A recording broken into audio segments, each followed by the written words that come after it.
one more. What if I give you an impossible one? What if I asked you to play like David Greer? Hey folks, welcome to IBMA World of Bluegrass 2023. This year, IBMA made me artist in residence, so I assembled a crack team of content creators to help me lead panels, interview famous players, run a guitar contest, and show you what IBMA is all about. Thanks for the opportunity, IBMA. Now let's get on with the video. You changed your strings last night? No, I didn't even bring my guitar today. I was going to steal yours. Strings. I'm going to play yours. Question is, did you change strings? Go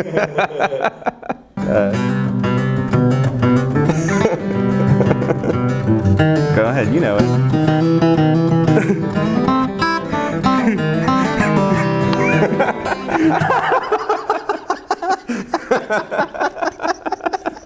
Oh, Brent Mason, eat your heart out.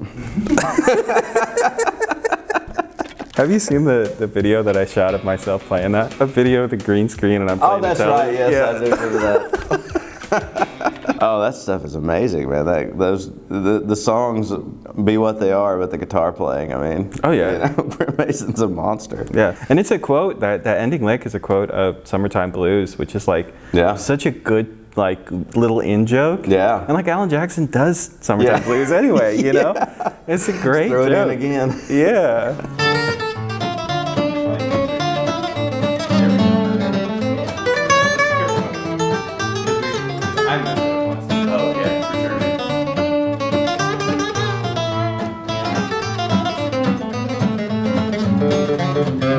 I wanted to ask you a question that's inspired by Critter. I was talking to Critter, and Critter was telling me about how he had to learn this guitar solo for Live From Here, and then he totally bombed it on stage. I think it was like a Joe Pass thing or something.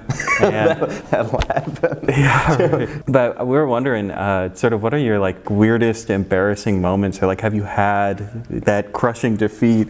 Because it's kind of inspirational to hear those moments. Oh yeah, I mean, I've had my fair share of them. You know, I have had a few moments where playing electric guitar, especially, like that's not my home base, and I don't feel that comfortable on electric guitar. I used to when I played more, but I definitely do not now. So one of my first gigs when I moved to Nashville was filling in for Guthrie Trapp at a gig, and was with a lot of great players, and I was just trying to get my amp dialed in, you know, and there's this famous ornery person that I won't name that when I was getting my amp dialed in, he said, "Can you sound like anybody else other than yourself?" Just took that as my tone sucked at that moment, and yeah, that was an embarrassing moment. That is a great comment. Yeah. The good news about that comment is that I think you do definitively have your own sound. For better that worked out. It would be nice if you could sound like anyone else. Yeah, that is what I. Fair enough. That's what I think every time I hear myself play. But you know. That's good, man. I can't believe someone said that to you. Can you sound like anyone else? Oh, that was a great gig, man. That one was like I was still playing through a twin. Yeah, he was just such a jerk. And it was kind of like this hazing moment. I had carried my twin. It was downtown Nashville, and there was a parking spot right behind the gig, and he literally stood there in it. And he's like, I'm saving this for somebody else." Wouldn't let me unload my twin.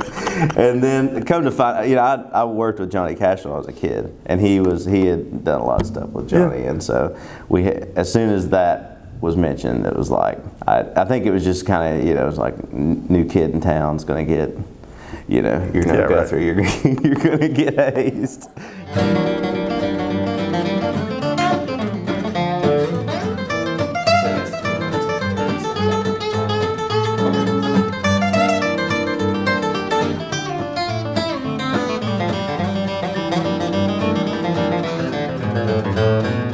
I wanted to see if you could do any musical impressions, you know, like a fiddle tune like Red Haired Boy.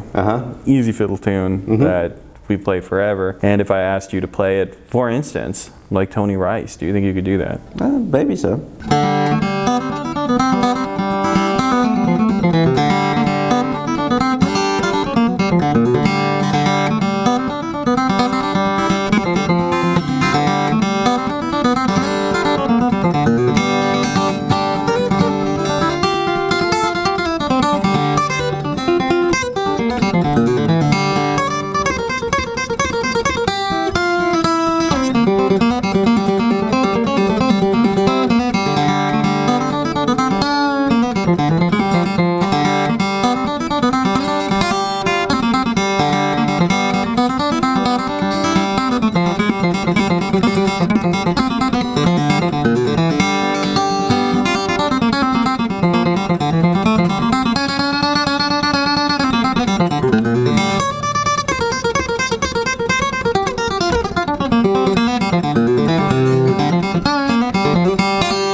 That's good, man.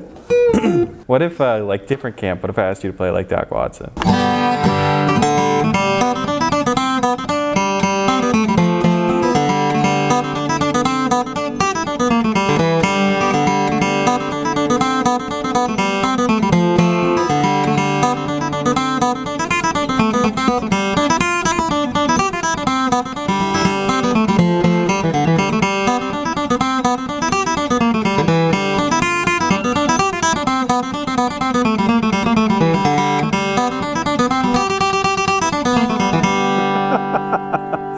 Good, man. That's good. One more. What if I give you an impossible one? What if I asked you to play like David Greer?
Something like that. That's good. Those are tough. That's tough. I'm surprised you did so well.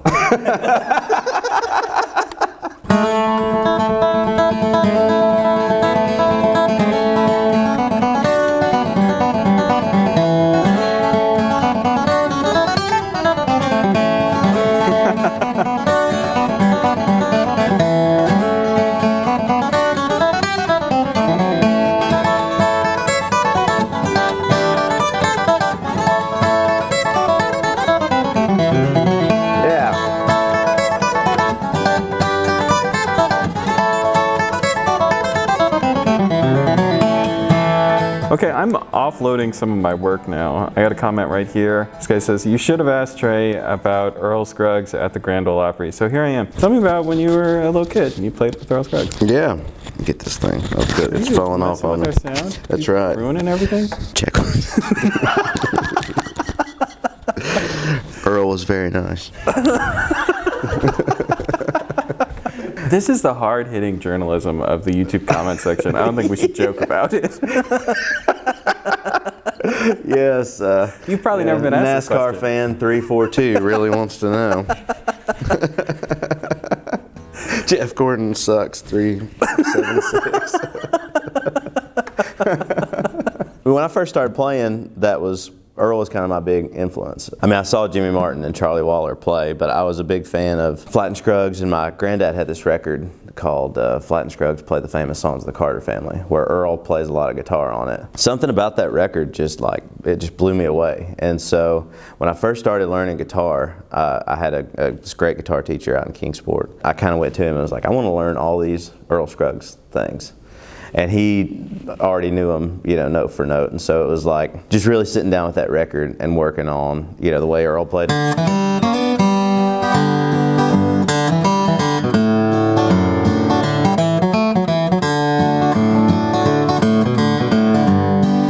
Just like all this beautiful Carter Family melodies. And one of the tunes on there was Jimmy Brown the Newsboy. And that was kind of my granddad's favorite song for some reason. And so I really wanted to learn that one. I'd been playing for probably 3 or 4 months, and I met Marty Stewart at a fair out in East Tennessee. And somehow my dad got backstage passes to go meet him, and I went to go, say hi, and I got him to sign my guitar case.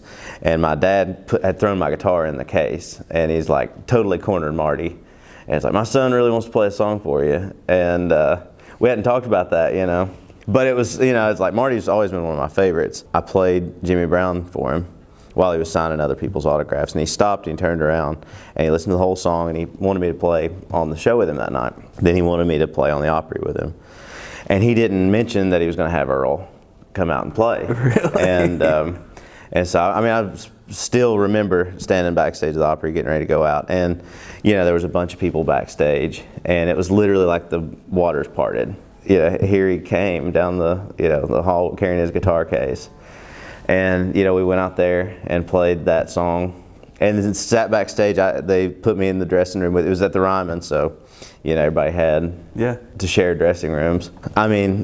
Sat and talked to him and picked with him for 3 hours before we played that night, and really became good friends with him. And he just kind of took me under his wing. And that's where I met Rob the first time, was through Earl. But yeah, I think just being a kid, it would have been cool anytime, but it was just such this big moment. And then he was teaching me how to play with finger picks and a thumb pick. And, so I've got some great pictures of us hanging backstage, and I got to go over his house a bunch. But just being around somebody like that, it was kind of like the first few minutes was, just literally, that's Earl Scruggs. And then he just had this way about him that everybody, I think, that knew him was just really comfortable around him, just because he was so nice and very helpful and very open to, just talk. You think somebody that had this career that had done so much, that literally changed the course of this music. It all goes back to him, and he just took time to let an 11-year-old kid sit in his dressing room and just bug him about his guitar playing. And so I'll never forget that. That's crazy, man. Yeah, it's This was a good question. Thanks, NASCAR. Yeah, fan. that's right. Thanks, Jeff Gordon sucks.